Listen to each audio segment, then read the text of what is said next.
Welcome back to Dawn's Astrological Vision, and this is Aquarius January 2017 General Forecast.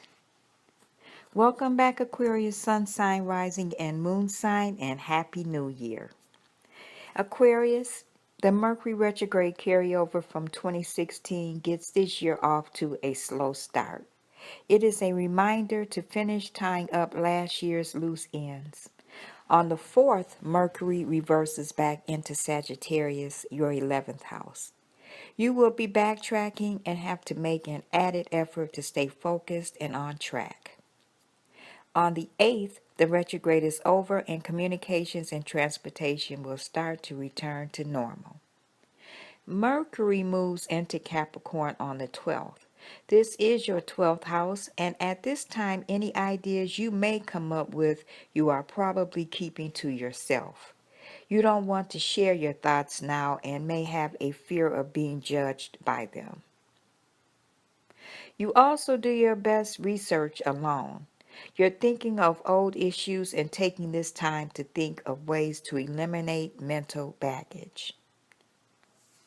The Mars-Neptune conjunction is still in effect on the 1st and may bring on some post-holiday depression.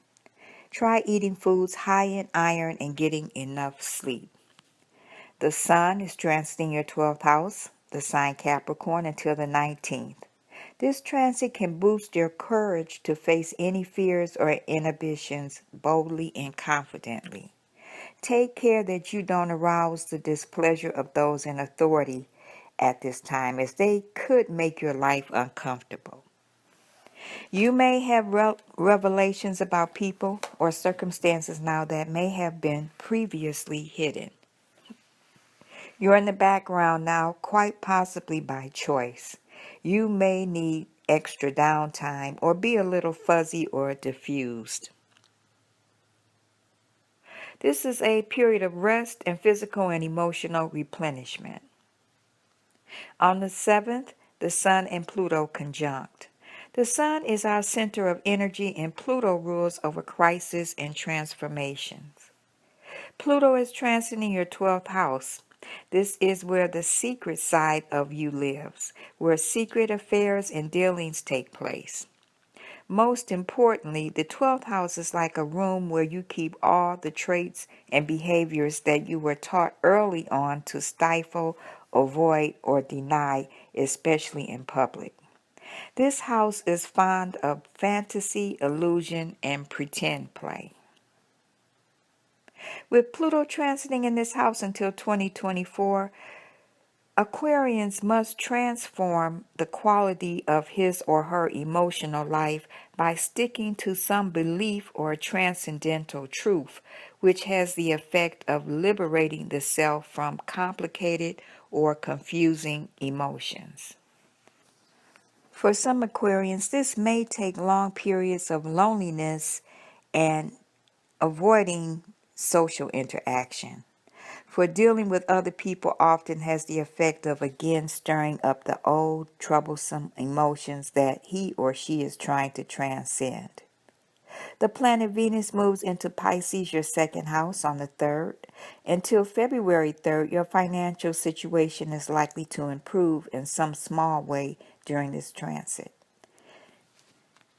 Alternatively, you may go on a minor shopping spree for pleasure. If you can afford it, this can be a good time for acquiring a luxury item. The planet Mars is transiting the sign Pisces until the 27th, your second house. Since December 19th, 2016, you have spent much energy securing whatever you have earned as resources. This is your house of finances, and you may achieve much improvement and or increase in both resources and possessions. After the 27th, Mars moves into Aries, your third house, and this is the house of daily environment, which includes your neighbors, the youth around you, close relatives, especially your sisters and brothers. If an issue comes up with those people, you may have a confrontation and have to compromise with them.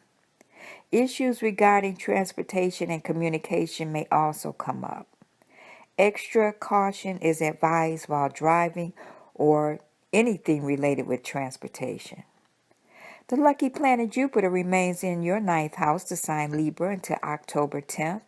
This is the natural house of Jupiter, and this is a favorable transit for association with universities and cultural institutions. This is a favorable transit for developing increased cultural and spiritual awareness. Philosophy and religion, travel and higher education will somehow be seen as ways of expanding awareness and finding meaning in life. This is also an excellent transit for people in professions of teachers, writers, lawyers, managers, coaches, or public relations. The full moon is on the 12th in the sign Cancer, your sixth house. Over the next couple of days, it is best to be careful of what you say around the workplace. Curb your urge to talk about your plans too much to others, especially co-workers. This full moon energies are best used for organization and taking care of details. The sixth house also rules issues of health and service, and this would be a good time to take steps in a positive direction regarding these matters. The planets Mars and Saturn are squaring on the 19th and represents battling in the heavens. It's like trying to drive at full speed with the brakes on. You can be subject to a heavy workload and responsibilities. Mars will still be in your second house on that date, and the desire for wealth and status, if carried too far, can lead to greed, impulsive spending, or materialistic attitudes. Also on that date, the sun moves into your sign Aquarius, and happy birthday. During this period, you are more vital, energized, and self-expressive. You present an authoritative and confident manner and have the ability to make an impact on the world through the power of your personality. It is also possible for you to gain a measure of recognition now as a result of your own efforts. A person of importance may influence you now. This approximately month-long cycle is good for new initiatives. This is an excellent time to promote yourself, to make your intentions and purposes known, and to make an impact on the world surely by the power of your presence. The Aquarius new moon is on the 27th in your first house. Over the next couple weeks, this is a good time for reinvention of the outer self. Get a new haircut or a new outfit. Make yourself look your best, and it'll help you feel your best. This will also increase your stamina, confidence, and overall approach to life.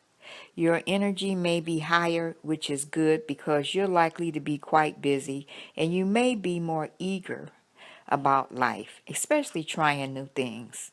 You want to meet new people, have new experiences, and be more courageous and daring. Aquarius, your lucky days of the month are the 1st, the 9th, 10th, 17th, 18th, 27th, and 28th. This completes your general forecast for the month of January. Once again, thank you for returning, liking, and subscribing to Dawn's Astrological Vision. Have a wonderful birthday, Aquarius. And for the month of January, I'll be offering free 6-month forecast. This will include a copy of your natal chart, progress chart, and solar return chart. You can contact me by email at Felicia, Felicia 48223 @gmail.com. I'll talk to you next month, Aquarius. Bye.